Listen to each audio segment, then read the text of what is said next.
Lugar onde histórias viram. Não, errei. É Cleiton. Eu Mas tive que... bastante. O que aconteceu? Tá foda, hein? Tem que pagar melhor esse. Esse mês não tem salário, hein? Vou descontar do seu salário, hein?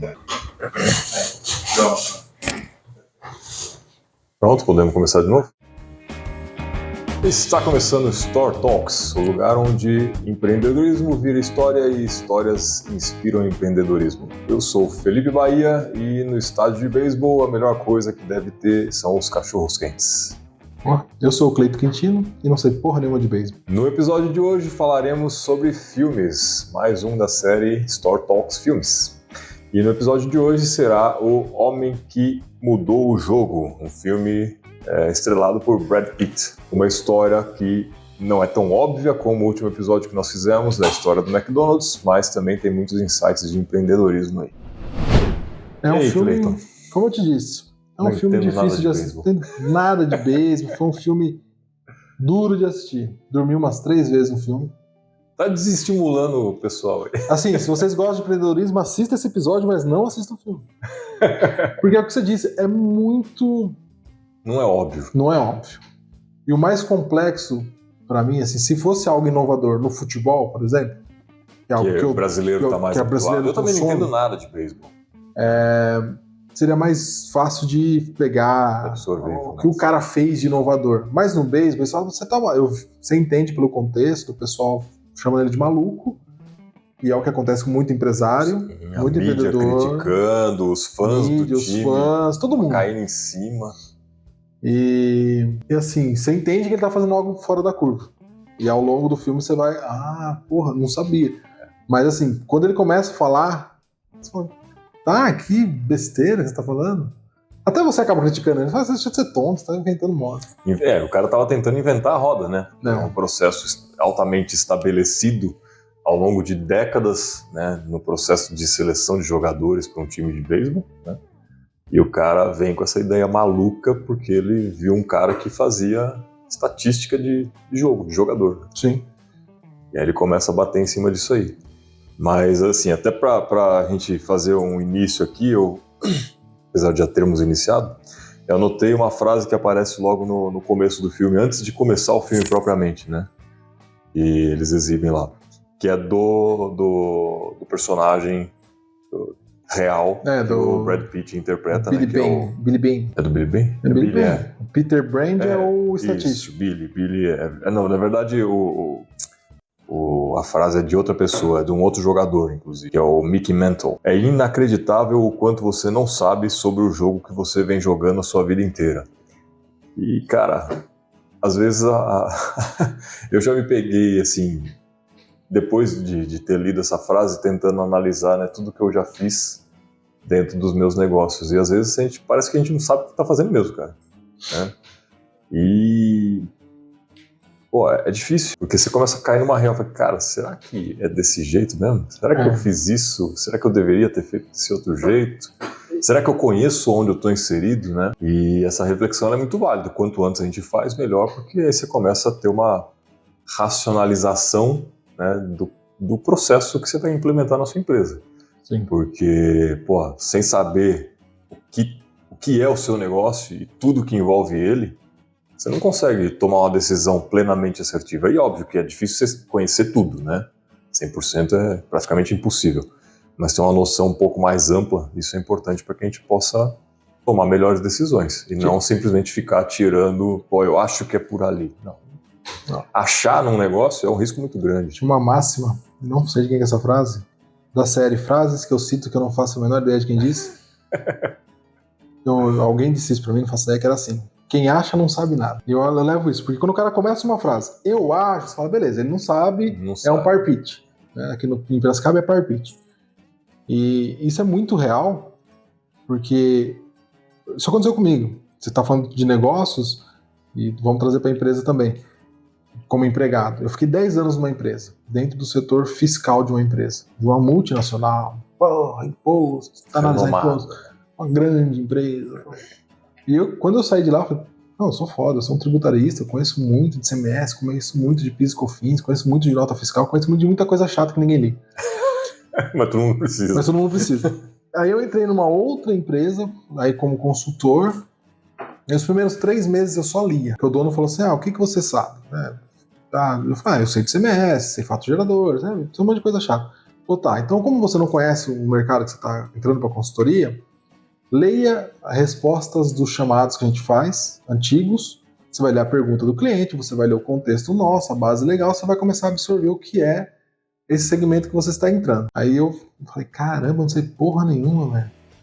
Tinha umas coisas que eu fazia, né? Porque a empresa grande, como ela é segmentada, tinha muita coisa que eu fazia porque o supervisor mandou. Eu nunca parei pra me questionar. E às vezes nem o supervisor sabe por quê, né?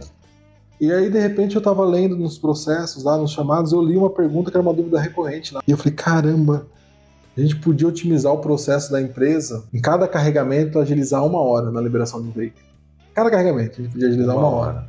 Uma coisa imbecil que tá na lei que ninguém levava em consideração, que ninguém leva em consideração até hoje. Eu converso com meus amigos e falo, não, continua igual esse processo, essa parte. Eu falo, cara, vocês podiam otimizar, assim, de agilizar os carregamentos, os tempos de espera, o início de viagem, muito. Só que lá hoje, o supervisor tem medo de assumir, tem um estresse que vai causar, e ele tem medo de pôr a cara e esse estresse poder explodir em pontualidades. Assim. Mas, enfim, é isso. Eu não fazia. Eu achei que eu sabia muito quando eu cheguei lá, eu falei, não sei bosta nenhuma. Quando eu saí de lá, eu identifiquei outros mercados menores, diferentes, que também dão dinheiro, e falei, caramba, eu não fazia ideia que isso existia. Eu acho que comentei isso no primeiro episódio. Sim. Mas isso é muito muita realidade. É que tudo que sei é que nada sei, né? É. Já dizia um filósofo grego antigo. Vou pôr até no Google para saber quem disse.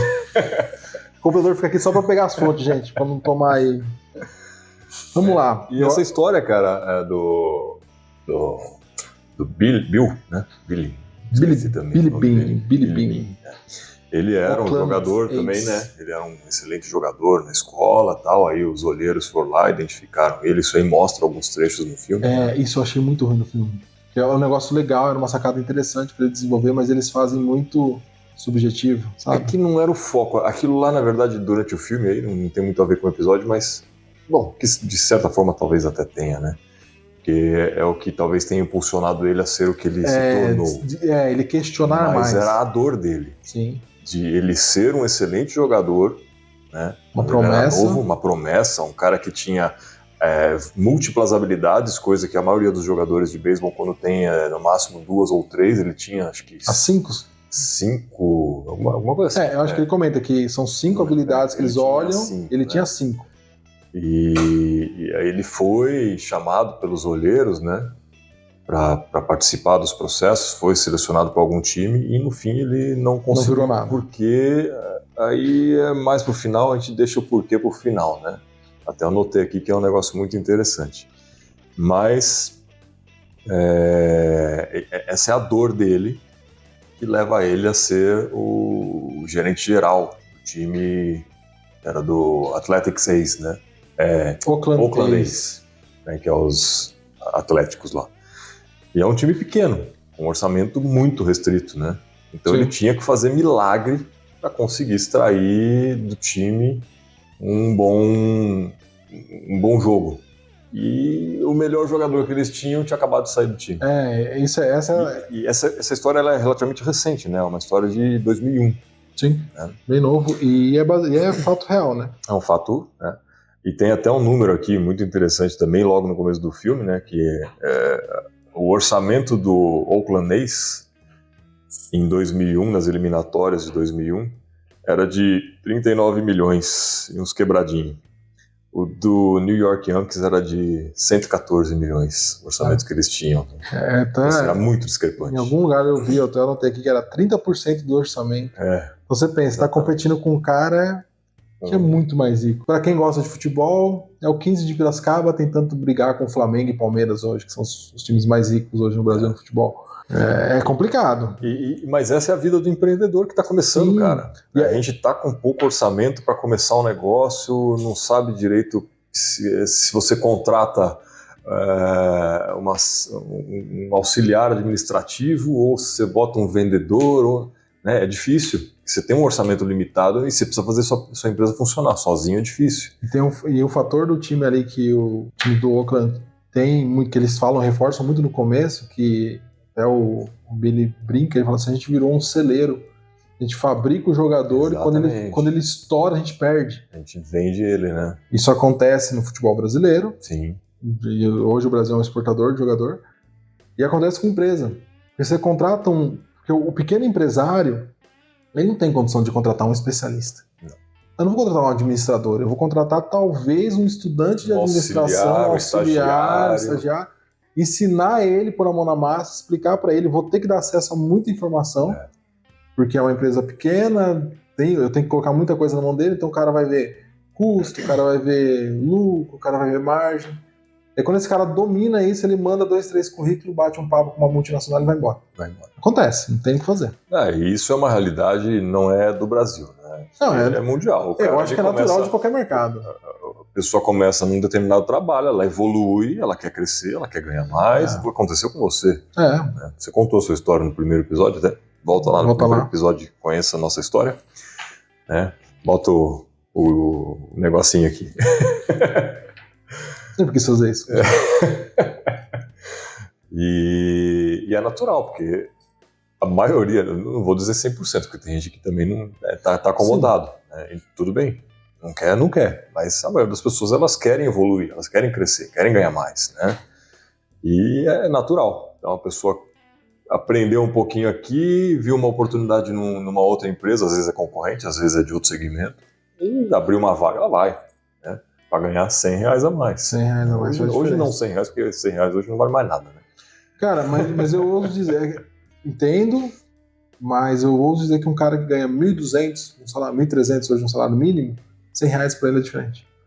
Diferente. Então, por exemplo, se ele recebe, porque foi o que aconteceu comigo na época, eu ganhava menos de 1.000, ganhava 800 e ia ganhar R$100. Era a conta de luz que eu ia ter ia sobrar um dinheirinho a mais.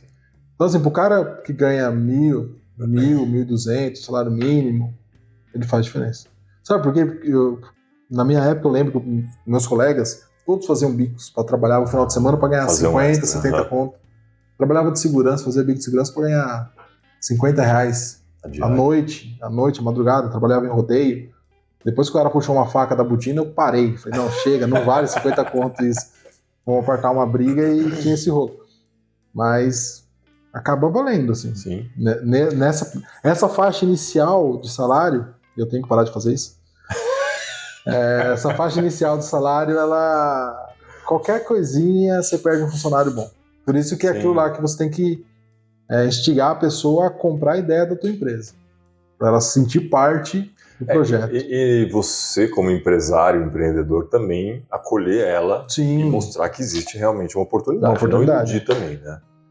Assim, abraçá-la. Até só voltando um pouquinho, conversando com o Silvio da academia, que foi o primeiro convidado nosso aqui, né? Ele está fazendo algumas mudanças ali internas e ele tem feito exatamente isso. Então assim, essa pessoa aqui, ela tem uma oportunidade. A empresa começou assim, na verdade, né? Quando ele começou lá, volta para assistir o episódio do Silvio também, né? Esse episódio número 2, não o 00, então 00, 01, 02, o dele é o 02.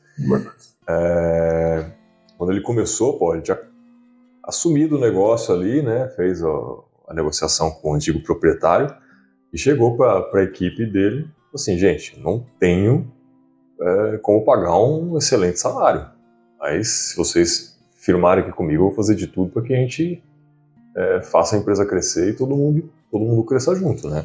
Então hoje ele tem gente que está desde o começo com ele lá, por conta disso. Sim.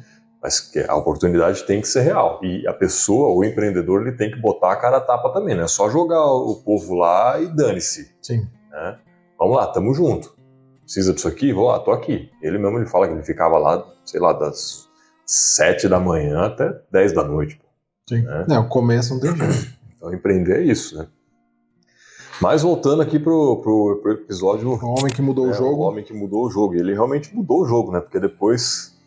Finalmente, o pessoal começou a olhar mais essa estratégia dele e aplicou em outros times, né? Aí, assim, você acha que é melhor a gente seguir uma linha cronológica?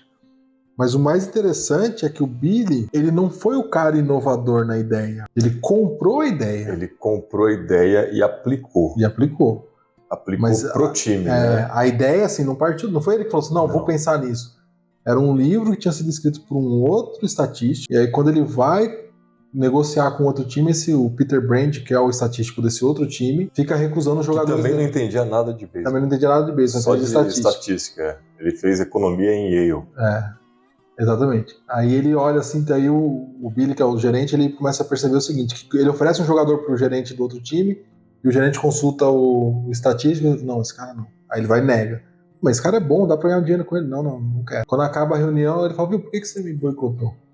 Aí ele explica, porque ele conhecia o Billy Beane, ele admirava o cara ali, porque sabe, todo mundo conhecia no meio, e aí ele explica o raciocínio lógico dele, que tentando fazer uma analogia com o futebol seria totalmente esdrúxulo. Eles não compram um jogador por qualidades claras naquele momento, eles compram resultado. Então ele olha o cara que ao longo da carreira tem uma constância em determinado fundamento. Exatamente. Não importa que ele seja bom no 5, ou seja, porque os olheiros padrões, eles olham até beleza. Sim. Não, o cara tem um perfil, o cara tem um rosto, um porte atlético, vai vender bem mídia e tal, vai ter patrocinador. E esse cara não. A estatística de jogo mesmo. De jogo. Quanto ele rebate, quanto ele consegue. Aí é onde que eu não entendo, assim. Quantas bases ele ganha durante o jogo. Seria assim, quantas vezes o atacante chuta no gol. Naturalmente, o cara que chuta mais vai fazer mais gol. Aí, no paralelo com o futebol, o Fred é um atacante ruim, tecnicamente. Ele não é um cara de drible, mas ele fez muito gol. Seria mais ou menos isso. Em vez de comprar o Ronaldo Fenômeno, que fez menos gol, mas tem uma mídia, teve um destaque fudido de craque. Esse outro cara não, mas ele chuta bastante. E normalmente esses caras que ele seleciona são caras relativamente baratos. Porque ninguém quer. Porque o cara não tá olhando a estatística dele, a constância dele, como você disse, né? Se ele faz o jogo ganhar. Só que é aquela história, né? O jogo não se ganha com um jogador apenas. Isso aí é o Michael Jordan, né? Inclusive tem a série dele que é muito boa. Talento ganha jogos, mas equipe ganha campeonatos. Então eles começam a selecionar esses jogadores, né, que têm essas habilidades constantes e começam a formar um time. Só que eles ainda têm uma grande dificuldade por conta de uma maçã podre no time, né? Então, mas você lembra disso? O técnico, né? Não. Tinha jogadores que o técnico insistia em colocar porque ele achava que era melhor. Isso, então, o técnico boicotando. Mas tinha um outro jogador também, que era a estrela do time, né? Não lembro. Viagem, alguma coisa assim, não lembro agora. Que também não estava jogando em equipe. Ele era ele se achava muito estrelinha. Ele era, no time anterior, ele era terceiro, quarto melhor, e como saiu todos os melhores antes dele, ele se tornou o primeiro, o maior destaque de mídia. Exatamente. Então ele ficava meio que isoladão, treinava sozinho, né? E aí, isso acontece às vezes numa equipe de empresa. Às vezes não, constantemente. Pô, tem o cara que se acha, né? Eu sou o vendedor, né? Às vezes não é. Sim. O cara não trabalha em equipe, então em vez de cooperar, né, fica sempre ali no canto dele, isolado. Não, o meu é meu, vocês que se virem. E aí o Billy foi lá e conversou com o cara, assim, você tem que jogar em equipe, tem que ser do meu lado. E aí eu sei que eu fui anotando aqui os pontos, né? Orçamento baixo, ele busca uma ideia inovadora, e esse terceiro ponto é o pior ponto, a pior fase de qualquer projeto. Período de adaptação. Porque a ideia era tão inovadora que ele comprou briga com todo mundo do time. Todo mundo. Do alto escalão. Começou, até te interrompendo, porque eu achei importante pontuar isso. A briga começou quando ele trouxe o Peter. O Peter Brand para uma reunião de seleção de time. Isso. Né?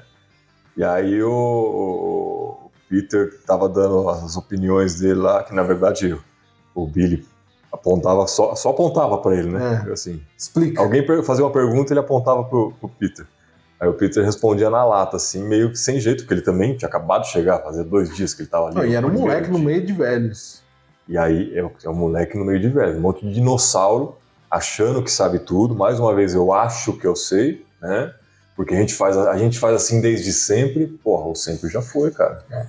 Vamos evoluir, vamos crescer, vamos ver o que tem de novo, né? Vamos ver as tecnologias novas que tem aí pra gente poder utilizar. Que nem era uma tecnologia nova, só que ninguém tinha aplicado, né? Então, assim, aquele monte de dinossauro que achava que sabia tudo. E aí começou a arrumar confusão com os olheiros. E era uma equipe grande de olheiros. Nossa, sei lá, tinha uns 10 caras ali dentro. Sim. E tudo mudou por causa de uma pessoa que não entendia praticamente nada de beisebol, era só fazer estatística dos números de cada jogador. Assim, assistam um filme. Assim, eram 10 caras na sua casa de 50, 60 anos que tinham a vida toda no beisebol. Não, tinha nego mais velho, até dos 80 lá. Era dinossauro, mas era tipo, você entrar numa empresa, sei lá, 10 no conselho de direção da empresa, 10 caras velhos de casa que já passaram por N empresas, já testaram e validaram o método deles. Chega um moleque de 20 e poucos anos, recém-formado, falando, vocês estão contratando errado a vida toda. Aplica esse método. É guerra na certa. É guerra, e foi guerra, né? Tanto é que o próximo item que eu coloquei aqui na linha do processo, orçamento baixo, ideia inovadora, período de adaptação é horrível, porque você recebe crítica dos seus parceiros, comparando com uma empresa, você chegou com uma ideia nova. Tem pessoas que vão discordar, mas vão entender que tem que tentar e vão te apoiar e vão seguir. E aí é a crítica construtiva. Ele vai ficar apontando, olha, isso é arriscado, mas eu vou fazer o que você está falando, mas tem um perigo aqui. Essa eu interpreto como uma crítica construtiva. E tem um cara que faz a crítica destrutiva, que era o técnico. Vai dar errado e o que eu puder fazer para atrapalhar, eu vou fazer. É o jogador estrelinha. Eu vou fazer do meu jeito. O time sou eu que coordeno. Eu não vou mudar porque você está... Desafiando o gerente geral do time. Desafiando o gerente do time. E aí é o próximo item que eu acho que é o essencial, a gente já falou isso, foco e disciplina. Porque o Billy voltava sempre pro Peter, né? E falava assim, vai dar certo, que o Billy falava assim, a gente tem 162 jogos, a gente precisa fazer tantos pontos. Eu não lembro esses números. Ele tinha feito a estatística, então, por mais que estava perdendo, estava dentro da estatística.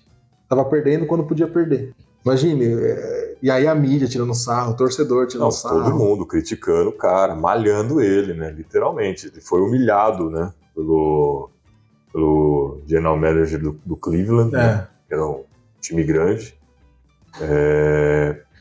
Mas é o que você falou, cara, é foco e acreditar no que ele estava fazendo, né? O Peter, ele tinha muita crença que aquilo daria certo, né?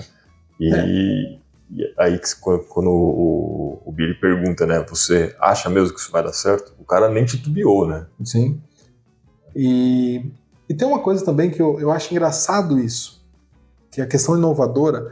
Quando você tem muito dinheiro, eu acho que tem 2 pontos que você consegue inovar muito.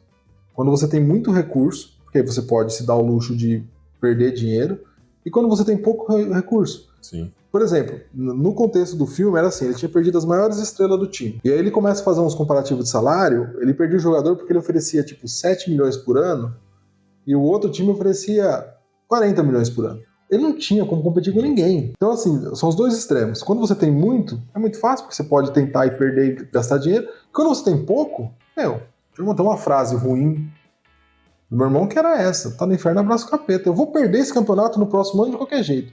Vou economizar o máximo possível, vou fazer uma estratégia nova. Se der certo, beleza. Se não der, na outra temporada eu vou ter economizado um pouco agora e eu tento fazer outra um pouco melhor. Vou perder uma temporada para jogar uma... Você tem que usar a criatividade e otimizar os seus recursos. Sim. Mas isso é complicado, assim. É difícil. Deixa eu ver aqui o que mais que eu coloquei nessa... então, a gente comentou dos estrelinhas, né? Mas eu achei muito top a atitude dele, o quanto ele comprou a ideia, né? Ele começa a queimar ali, ele começa a se desfazer.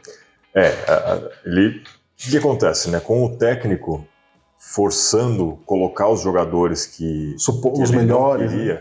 Que na visão dele até eles eram os melhores jogadores, mas eles não jogavam com o time. E aí não dava para fazer. Não aplicava a estratégia. Funcionasse. Exatamente, a estratégia é quebrada. E eu vi e tem uma cena que me deu. Que me impactou, que eu falei, putz, faz muito sentido, assim. A gente fala que não existe muito vilão em histórias. O técnico, ele fala isso. E o Billy cobra ele e fala, você tem que montar o time do jeito que eu tô te falando, com base nas estatísticas. Ele fala, cara, ano que vem eu não tenho contrato. Eu não posso abraçar essa loucura, porque o ano que vem eu não tenho mercado. Porque eu vou ser o técnico que aplicou um negócio fora... Porque assim, gente, era um negócio totalmente fora. Ele não acreditava que ia dar certo. Ele não acreditava. Eu tô fazendo isso, eu que vou me queimar, não é você. Sim. Que aí ele pensava, na visão do técnico, era o seguinte: se eu perder, mas eu escalei os melhores jogadores com base na visão geral, os outros times vão me dar oportunidade. Se eu perder porque eu arrisquei, os outros times vão falar, pô, esse maluco... Nunca mais, cara. No futebol brasileiro a gente chama de professor Pardal. Esse professor Pardal não vai ter emprego em lugar nenhum.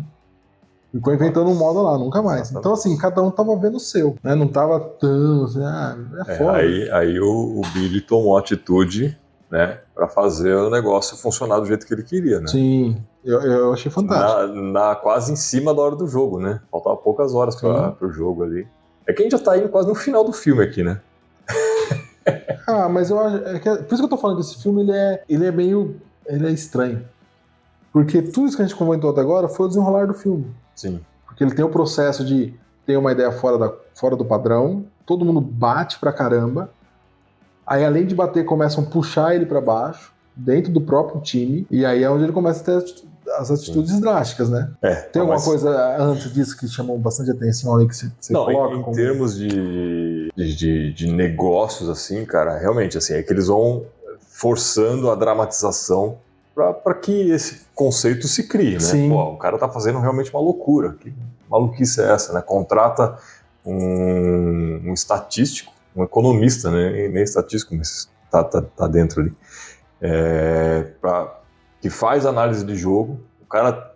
aliás, tem um ponto interessante, né? Que quando ele começa a buscar as contratações baseadas nas estatísticas do Peter, ele tinha pedido pro Peter fazer 3. Você lembra quantos que ele fez? Não. Eu lembro que foi muito fora também. 51. Verdade. Né? Foi até um fato que marcou no filme, porque ele falou assim, pô, mas tudo isso, quantas você fez? Aí o Peter, assim, tudo desconcertado, né?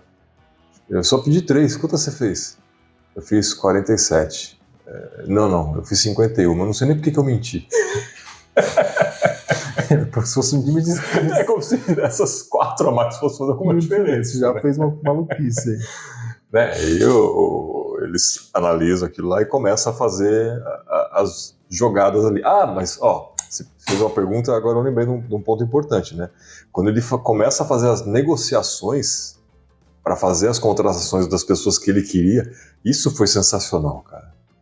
Porque ele tinha que ligar para os outros times, né? Sim. Para os gerentes gerais dos outros times. E ele queria um determinado jogador. Ele jogava um verde num outro que ele não queria. Assim, quanto você quer nesse? Não, esse aqui eu não quero vender. Tá, e quanto você faz pelo outro? Que era o que ele queria. Não, o outro dá para fazer a negociação. Então, pô, a estratégia que ele usou de negociação, né, foi em favor dele, obviamente, mas de um jeito que normalmente as pessoas não pensam. Tipo assim, eu quero comprar esse copo aqui, mas tem um outro copo ali. Esse aqui é o que eu quero, mas tem um outro que o cara vai querer me vender. Só esse aqui ele quer me vender, né? Aquele ele não quer. Mas eu preciso baixar o preço desse. Aí você tenta fazer a negociação naquele, jogando o preço daquele para baixo, né? Mas forçando para baixo. Força o que você realmente quer também para baixo. E até porque no caso dele, ele tava buscando um cara que já era barato, ele conseguiu... Mais barato ainda. Tem uma outra sacada dele ali, nesse processo de negociação, que eu achei muito interessante. Tinha um jogador, que é o que se torna o líder, porque ele escala o líder, ele pega o jogador mais velho que ele comprou do outro time, e o outro time, bem dizer, estava pagando metade do salário. Isso acontece no futebol também. Sim. Que era um cara que já tinha uma idade avançada, já não tinha tanto destaque midiático, mas tinha... que era o estrelinha dele, né? Que era o estrelinha. E aí ele chega pro cara e fala, cobra o cara, e o cara fala assim, você tá me pagando 7 milhões por ano? Aí ele fala, não. O outro time tá te pagando 7 milhões pra não te ter lá. Pra jogar contra eles. Pra você jogar contra eles. Eles estão te pagando 7 milhões pra ver. Você não é tudo isso. Eles me mandaram você. Então é melhor você ou seguir a estratégia, ou você não tem mais casa lá, amigão. Sim. Eu não te comprei deles. Eles estão me pagando pra você não ir pra lá. Pra eu tirar você de lá. Ele dá um choque de realidade no cara, né? Eu acho que o cara... E o cara era bom, só que ele tava se achando demais e não jogava em equipe, né? Mas aí no fim, né, voltando lá na questão do técnico, o que ele faz? Ele começa a mandar os caras que o técnico forçava a colocar no jogo embora. Demitiu o cara. Na verdade não demitiu. Ele começou a vender. Vendeu, porque era o último dia de negociação, acho até, inclusive, né? Sim. Ele começou nos últimos dias ali porque tem no beisebol lá pelo filme, ele informa que tem uma data limite para você fazer troca de jogadores no time, né? Uhum. E aí ele começa a pegar esses caras e troca. E pega o que ele realmente tem mais interesse e manda o cara para outro time, no fim o técnico ficou sem opção. Ele tinha que colocar os jogadores que eram baseados em estatística. Ele queria na estatística, na estratégia do jogo, né? O cara ficou louco da vida, né? Porque não vou lembrar o nome dos jogadores aqui, mas tinha um jogador específico e ele desde o início ele estava insistindo. Não, é para colocar tal. Não, o técnico falou, não, eu vou pôr o outro quer. Não, é para colocar tal nesse jogo. O cara não punha, né? Até que ele pegou e tirou o cara do time, chegou pro técnico e falou: e agora? Hoje você tem que colocar o tal. Hoje você vai colocar tal pessoa no jogo. Falou, não vou colocar. Não, você não tá entendendo. Você não vai colocar ele não é mais do time. Ele não é mais nosso jogador. Ele arrebenta. Isso, o cara ficou possesso, né? Mas então, mas é aquela história. Esse é um problema que eu via muito em empresa, nas empresas que eu trabalhei. A gente tem a nossa opinião, a gente tem a nossa visão, mas no fim das contas a gente tem que respeitar a hierarquia dentro de uma grande empresa, dentro de um time. O gerente, ele tá acima, é ele que contrata o técnico. Sim. É ele que manda embora, tanto é que ele fala que não vai renovar o contrato com o técnico até finalizar a temporada. E o técnico tem a visão míope de todo empregado que, já que eu não tenho nada, eu vou agir contra, eu vou puxar para baixo. Em empresa grande acontece muito isso. Tem muito isso. E eu até brinco com o pessoal que ainda tá lá na empresa, eu falo assim, a empresa parece que cada departamento é uma empresa independente. Então às vezes vem uma ideia de cima, vamos fazer tal projeto? Alguns concordam, outros discordam. Mas, na minha visão, por mais que você discorde, você tem que trabalhar conforme a hierarquia. Se aquele quer, vai dar merda, mas vamos fazer. Vou fazer o meu melhor dentro da condição que eu tenho, né? Mas não, a maioria das empresas a gente, não, vai dar errado e eu vou trabalhar para dar errado. Aí eu não quero dar o braço no... a minha opinião é mais importante do que eu ganhar dinheiro. Então, tipo, o técnico, ele podia chegar, beleza. Vou fazer o que você tá falando, tá? É igual no casamento, você quer ser feliz ou ter razão? Exatamente. Não, mas a realidade é essa, cara. Você pode até não acreditar que aquilo vai dar certo. Mas você está, às vezes, no caso do técnico, né, baseado num sentimento. Sim. Né? Tudo bem, a estatística ela ainda não estava provada, mas era um experimento. Eu entendo a resistência do cara de, não quero botar o meu nome nisso. Nossa, você não quer botar seu nome, pede demissão e bota um outro técnico no lugar, né? Mas ele não queria sair também da zona de conforto dele. E aí é aquela coisa do cara não querer sair da empresa e tá sofrendo para ficar ali. Né? Mas não quer dar o braço a torcer. Mas não quer dar o braço a torcer. Eu sempre falei isso para muita gente, inclusive, né? E vinha me perguntar, tá difícil para trabalhar aqui, não sei o quê, tô pensando nisso aí. Não, mas é que eu vou perder meus direitos. Mas você quer ficar com dinheiro ou você quer ser feliz? Se você tá me dizendo que não tá fazendo bem... tá te fazendo bem, né? Então, não tô gostando, não sei o que. Sai. Ou sai, ou compra a ideia e vai até o fim. Exatamente. Ou fica e faz direito. Não fica com o pé nos dois barcos, né? Não dá mais. Tá me fazendo mal. No caso do técnico. Cara, seguinte, eu não aceito isso, não compactuo. Tem até um olheiro que faz isso. Que aí ele começa a discutir com o Billy, e aí ele ofende o Billy, aí o Billy demite ele. É o chefe dos olheiros. O chefe dos olheiros. E aí ele sai metendo pau pra toda a imprensa. Tá errado, vai dar errado, o time vai cair, o time vai... É o chefe dos olheiros. Então, pelo menos esse cara teve atitude. Eu já respeito mais ele do que o técnico. Não, mas aí você falou um negócio, eu até lembrei, né? Você vê que assim, o negócio estava tão antiquado, né? Esse método de seleção de jogadores, que ele entra numa das salas lá do estádio, né? Onde é o estádio do time em si, do Cleveland, do Oakland A's. Aponta para uma pessoa qualquer lá. O que você entende de beisebol? O cara fala assim, nada. Você é o você é o novo chefe dos olheiros. O cara não entendia nada. Você vê que assim, ele já tinha desacreditado totalmente do modelo que funcionava antigamente. E eu acho que o que fortalece... Botou um cara que não entendia nada. E eu acho que isso... Quando você coloca uma pessoa que não entende nada, em qualquer área, é óbvio que você vai ter o ônus, o risco de assumir a bronca. Mas também você normalmente não funciona. Não funciona. Mas assim, ele era um exemplo vivo de que o padrão não funcionou. Sim. Porque ele tinha as 5 habilidades e foi um péssimo fracassou. jogador. E o problema dele, eu acho que o que mais frustrava ele, que fica claro, é que ele abre mão da faculdade, que ele tinha uma bolsa, que isso fica claro, e os olheiros falam, ou você joga profissionalmente, ou você vai jogar na universidade e vai seguir sua bolsa. E ele abre mão da bolsa e depois fica velho e acaba não fazendo. Mas ele, acho que esse é um fator que incentivou ele a fazer algo fora da casinha. Até nesse ponto, né, dele ter desistido da faculdade, né, da bolsa integral, inclusive, né, que lá nos Estados Unidos é caríssimo, né, para jogar o profissional.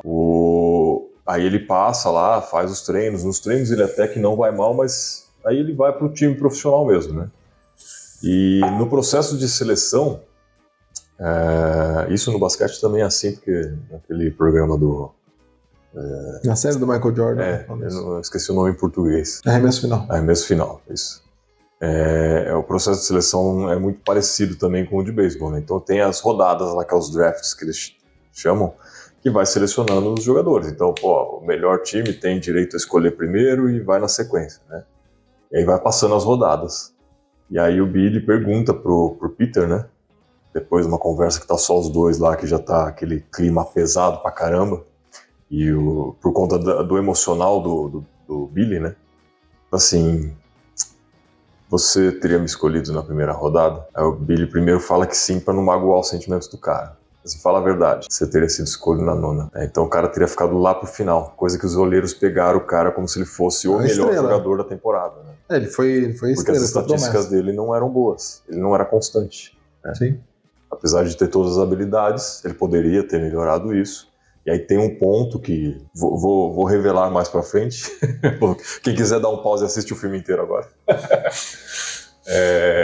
Mas tem um ponto que faz com que ele não alcançasse esse superstar que ele poderia ter sido no beisebol, né? Mas aí, assim, nessa conversa que eles estão tendo ali, eles vão debatendo alguns pontos e o Billy fala, né? O Peter fala: eu acredito que dos 20 mil jogadores de beisebol que existem hoje no país, existem 25 dentro desse meu modelo, desse meu método, que existe um time campeão, né? Então, isso é uma realidade, cara, porque você não precisa, às vezes, ter o melhor talento, o cara mais caro do jogo para ganhar um campeonato. Você tendo bons jogadores que são ali escondidos, né? Bons jogadores dentro da sua empresa, né? Você vai formar uma equipe que vai ser bem sucedida. E até assim, falando, a gente está fazendo uma analogia com o esporte, né? O esporte só existe um campeão, né? No empreendedorismo não, pô. Você tem concorrentes, né? Mas o cara pode até ser o número 1, mas isso não deixou de você ter o seu próprio sucesso, né? Se sua empresa está crescendo, está tendo faturamento, está tendo lucro, a outra empresa pode estar muito acima da sua. Mas você está sendo bem sucedido. Você ainda está ganhando. Né? E infelizmente isso no esporte não é dessa maneira. Não. O mérito é 100% do primeiro colocado. Os outros são esquecidos, né? Então, graças a Deus, no empreendedorismo não é assim, que senão só existiriam monopólios, literalmente. Sim. Né? Não funciona assim. Uma outra coisa legal que você pode fazer análise, cruzar com empreendedorismo, com gestão, que eu coloquei aqui, é uma coisa que a gente comentou já no nosso episódio de 2023, que é o planejamento, meta. Lá no começo ele pergunta pro Peter, com base nas estatísticas, quantos jogos eu preciso ganhar para chegar nos playoffs, que são os jogos finais. E o Peter faz os cálculos e quando... Playoffs, só para explicar, é o mata-mata. É o mata-mata deles. O Peter faz o cálculo e quando ele começa a perder, ele vai pro Billy e fica questionando. E aí? Não tá dentro? A gente pode perder, a gente pode... Então ele segue o planejamento. Sim. Mesmo que no começo... Monitoramento constante. Monitoramento constante. E aí tem a questão que é muito difícil achar um empresário que faça isso de forma tão... como que eu posso... tão disciplinada. Porque ele tem até um planejamento, ele sabe mais ou menos como tem, mas ali no papel, assim, pequeno e médio, são poucos, difícil, pouquíssimos. O cara vive no dia a dia ali, na correria, no dia a dia, fazendo 1001 funções, né? E até o nosso intuito aqui, gente, é justamente tentar, né, como eu disse aí logo no começo, né, inspirar o empreendedorismo. É que os empreendedores têm essa mentalidade de que, pô, eu de início, às vezes eu estou ali fazendo tudo, mas o foco é que eu comece a crescer a equipe e distribuir tarefas para que eu possa ser o capitão desse navio. Né? Pensar no negócio. Ó, é para lá. Aí o cara vai lá no leme, bota o leme, o cara vai lá, sobe na vela, ajusta a vela para ir naquela direção. É o estrategista, Sim. né? Porque senão você não vai sair do lugar nunca. Você vai ficar cobrindo e apagando incêndio e não vai crescer. Toda. Então, esses insights nessas conversões de esporte para empreendedorismo que a gente está tentando fazer aqui, né? Espero que esteja funcionando. É justamente para isso, dar essa visão de, porra, é o que o Cleiton está falando agora. É um monitoramento constante, não é? Pô, ó, eu quero chegar lá. Larga o papel ali, não anota o que está acontecendo dia a dia, projeto a projeto, né? Então, vamos lá, legal. Hoje aconteceu isso, os números são esses, amanhã como que tá? Tá dentro, tá próximo de chegar na meta, tá dentro do esquema que a gente tinha falado, ó, por dia tem que ser mais ou menos isso, né? Nessa semana bateu a meta? Não bateu. Por que não bateu? Né? Então, se não bateu nessa semana, semana que vem você tem que bater a meta e ainda um excedente. Né? Se não monitorar, o que não é, a gente já falou mesmo, né? Se não monitorar, você não sabe como que está desenvolvendo. Você tem que traçar o plano e entender períodos aí. Por exemplo, fazendo o link. O Billy ele tinha lá uma estatística que dizia quantos jogos ele tinha que ganhar dentro de todos. Então não importava para ele perder os primeiros. Uma análise ele estava formando a equipe, né? Uma análise com negócio. Abriu uma empresa em janeiro. Cara, você não vai faturar nada em janeiro e fevereiro. São os piores meses. Depende do segmento, mas assim. A maioria.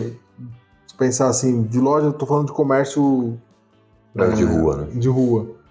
Você não vai ganhar dinheiro. Agora, dezembro, final de semana, Dia das Mães, em eventos pontuais, você tira essa diferença.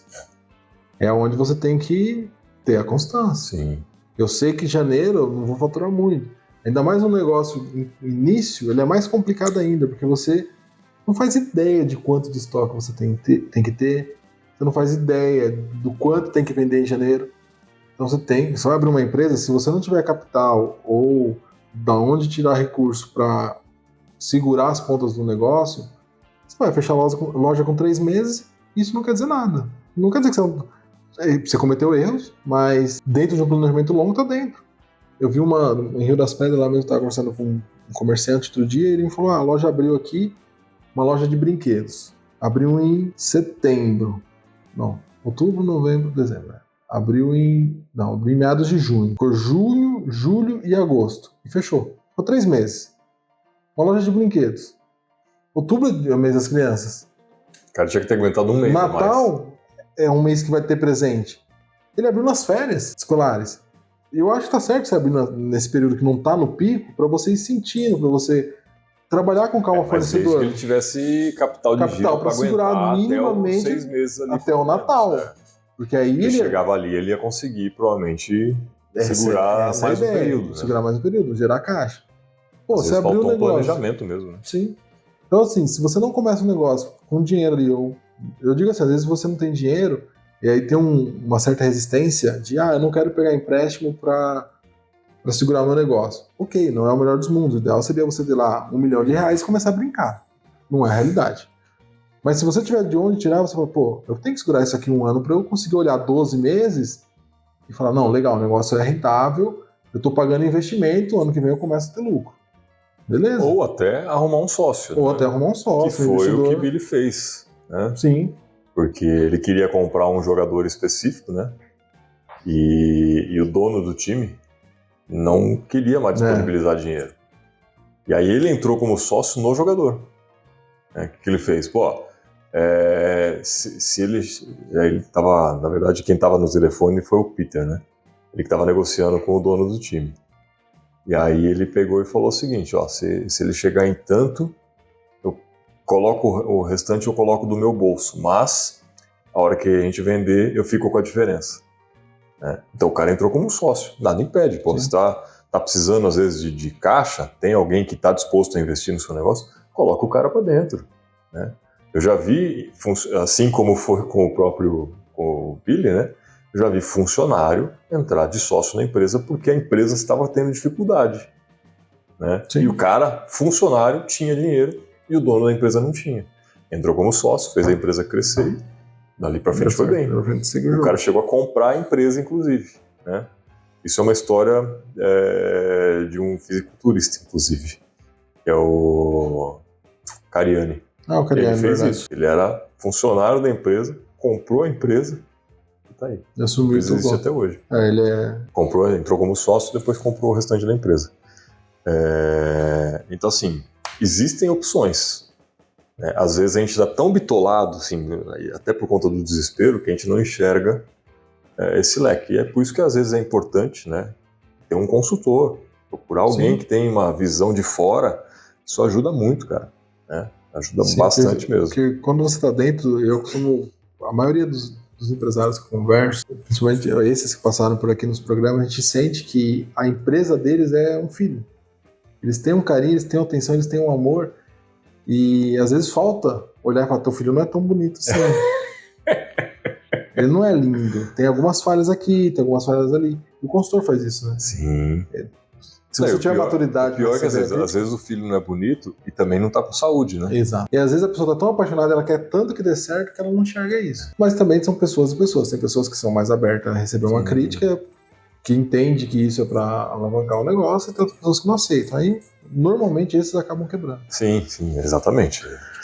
Não é um negócio sustentável. Não tem como manter isso por muito tempo. Uma hora quebra. Uma hora quebra. Outra característica que eu vi ali dentro do Billy, por mais que ele tenha um jeito mais explosivo, mas ele era um líder, né? Sim. Mas um líder assim nato, porque por mais que ele discordasse do processo dos velhos, o começo do filme mostra ele ouvindo os velhos, né? Ele tá sempre ali. Não, mas o que você tá me falando não vai dar certo, a gente não vai achar, fala outra coisa. Então, antes dele buscar a medida drástica dele, a inovação, ele ouve todo mundo. Sim. E aí, quando ele esgota ali dentro, ele fala, bom, por aqui eu vou fazer mais uma temporada igual a anterior. Talvez pior.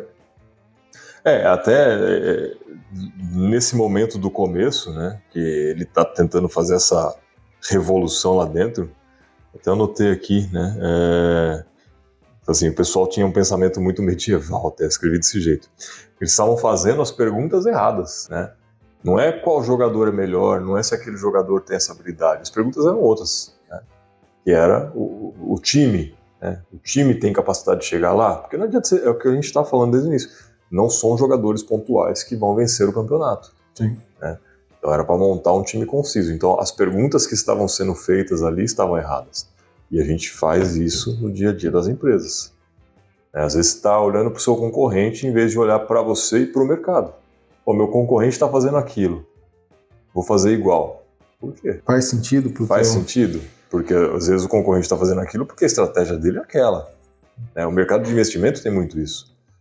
Vou copiar a carteira do primo rico. Vou copiar a carteira do Barsi, o maior investidor pessoa física do Brasil. Faz sentido você fazer isso hoje? O cara fez isso quando ele tinha lá 30 anos de idade, começou a fazer lá atrás. Né? Hoje ele tem um patrimônio extremamente fora da realidade para 99,9% da população do mundo. E ele tem ações que ele comprou a centavos, hoje valem dezenas de reais. Não faz sentido você comprar ela hoje por dezenas de reais esperando que ela vai chegar a milhares de reais. Pode chegar? Pode. Vai estudar aquela empresa, ver se ela tem essa capacidade ou não. O cara faz isso desde os 30 anos, ele tem acho que 82 hoje. Ou seja, 50 anos brincando no negócio. Então o cara tem experiência. Inclusive ele foi um dos caras que falou que todas as varejistas vão quebrar, né? Sim, isso está provado pelo tempo. Cadê Mapping? Cadê Mesbla? Todas estão indo Todas acabam indo pro buraco, porque elas dependem da taxa de juros, e no Brasil é uma loucura, né? Mas, então, é nesse ponto. O cara tem que estudar aquilo que ele pretende fazer, e não olhar o que o outro está fazendo. Né? Não é copiar, porque o momento de cada um é diferente, a estratégia de cada um é diferente, a capacidade financeira de cada um é diferente. Então, olha para você e para o seu mercado. Não olha para o concorrente. Não vai resolver. Tanto assim, você tem uma noção, mas não pode... Então, mas superficialmente. Superficialmente, você não pode absorver 100% das ideias dele, até porque você não sabe a realidade dos fatos dele. Ele mostra também o que ele quer mostrar. Uma anotação que eu coloquei aqui, que também acontece muito dentro de empresa, né? Ele procurou um jogador, ele quis um jogador específico que tinha sido lesionado. Você lembra disso? Eu não lembro nem quem que era o jogador, mas o personagem, inclusive, era interpretado pelo Chris Pratt. Isso. E o cara tinha se lesionado, ele era um primeira base, acho que era isso, sei lá, não lembro. Eu acho que ele era arremessador. E aí, ele machucou o braço, porque ele pergunta do ombro. E ele contrata o cara para outra função. Pô, quantas vezes você identifica alguém na sua empresa, né, ou deveria pelo menos parar para ver que o cara faz uma determinada função que, ok, ele é bom para aquilo, mas será que ele não é melhor para aquela outra? Né? E a gente não fica ligado nisso às vezes. Sim. Então, dá oportunidades para a pessoa testar em outros pontos, né? Eu já vi algumas empresas que costumam fazer isso, inclusive, né? Fazer um rodízio. Isso, na verdade, é mais para que as pessoas conheçam o que os outros fazem. Mas trainee, tem muito isso, né? Você é obrigado a passar por diversas áreas na empresa, depois você tem o direito de escolher, dependendo da escala que tem ali e tal. Então, esse é um ponto importante também de se analisar, né? Não fica bitolado. Só porque o cara faz aquilo o dia inteiro não significa que ele não tem habilidade para fazer outra coisa e te ajudar ainda mais, né? Fazer sua empresa crescer e ele se desenvolver também, né? Tem que testar e criar métodos. O Atacadão, ele faz isso muito bem. Só pode ser gerente se você passou por todos. E lá é assim, quando você vira líder de departamento, você não é líder do departamento A. Você é líder do Atacadão. Então você fica lá um período no hortifruti, um período no recebimento, um período na frente de caixa, um período na loja, um período nos frios. Então quando você acaba o ciclo dos setores na liderança, você está para uma posição gerente, porque você conhece todos. E como o Atacadão está numa empresa gigantesca, você pode ser gerente em qualquer Atacadão. É tudo padronizado. Tudo padronizado. Aí ele tem um coringa, ele acaba desenvolvendo coringas dentro do mercado dele. E a maioria dos líderes, gerentes que estão lá, pelo menos os que passaram, que eu conheci, eles eram assim, tinham entrado como empacotador e foram pulando, pingando o setor. Então ele conhecia toda a loja. Então quando ele ia cobrar um líder de um determinado setor, ele tinha total tranquilidade para cobrar. Ele sabia o que estava acontecendo. Ele sabia o que estava... É o que eu digo, né? Você só pode cobrar quando você sabe fazer. Mas para a gente seguir aqui para o final, que a gente já está chegando no nosso período, eu quero fazer um fechamento aqui comentando algumas coisas que eu anotei, depois você fica à vontade aí para falar o que você gostaria também. Mas basicamente é o seguinte, né? Tem uma frase que eles colocam aqui, né? Poucos olheiros conseguem entrar na mente de um jovem e determinar se ele realmente confia nas suas habilidades. Que era esse o problema inicial, que era a pergunta errada que eles estavam fazendo. Eles contratavam pelas habilidades físicas, motoras dos jogadores. E não se o cara tinha essa habilidade mental de conseguir se concentrar. E por isso que o Billy não se tornou um grande jogador. Ele não era mentalmente capaz de suportar aquela pressão, né? Essa foi a dificuldade que fez com que ele não se tornasse um excelente jogador, apesar de ter todas as 5 habilidades exigidas. Mas, como eu sempre digo, nada é por acaso, porque ele se tornou um excelente gerente geral, né, do time e fez essa revolução no beisebol. Não foi no time, ele fez no beisebol. Porque depois disso, os outros times começaram a adotar. Um time de Boston Red Sox, inclusive, quis contratar ele não aceitou e o valor que ele ia receber era absurdamente maior, mas ele tinha um carinho tão grande pelas oportunidades que o Oakland deu para ele não quis sair. Ele também não precisava de dinheiro, né? Senão provavelmente ele talvez tivesse saído, né? Ele tinha uma vida confortável, mas é o que eu falo, dinheiro não é tudo. O cara tinha um propósito, ele tinha um carinho pelo time, pelo dono do time, pelos jogadores que ele tinha selecionado, então ele não quis sair dali por dinheiro nenhum, né? E aí, para você, o dinheiro é tudo, né? Talvez no início de carreira seja, depois que você vai ficando mais maduro, você vê que não é o que realmente importa, né? O gás inicial é como toda corrida, né? No começo é quantidade, depois você começa a analisar a qualidade. E esse era o ponto que eu ia falar realmente. Encaixou aí. Que ele teve a proposta para seria o técnico mais bem pago da história do beisebol. Gerente geral, né? Gerente geral mais bem pago da história do beisebol. Ele recusa por toda essa questão de princípios que envolve que ele tem com ele, o carinho que ele tem pelo time. E o outro time com mais recurso, porque ele contratou dentro das estatísticas aquilo que ele podia pagar, tá? Sim. O outro time ia pagar uma fortuna para ele recusou, mas outro time... Tanto é que ele não revolucionou na ideia. A ideia todo mundo já tinha visto. Ninguém teve coragem de ousadia para aplicar. Outro time falou, beleza, você não vai vir? Pega o livro que vocês usaram como base, estatísticos tem de monte no mercado, vamos fazer. Tanto é que eles são campeões no ano seguinte. Eles começaram a fazer, exatamente. Mas, bom, a gente já foi dando um monte de spoiler aqui não é segredo nenhum. A gente está transformando um filme em conceitos, né? Uhum. Mas, basicamente, o que acontece? Ele conseguiu fazer um time que, apesar de não ter ganho o campeonato, porque aí no final faltou um pouco da mentalidade, né, dos jogadores e suportar aquele estrelato que eles tiveram, um crescimento nos últimos momentos do campeonato, né?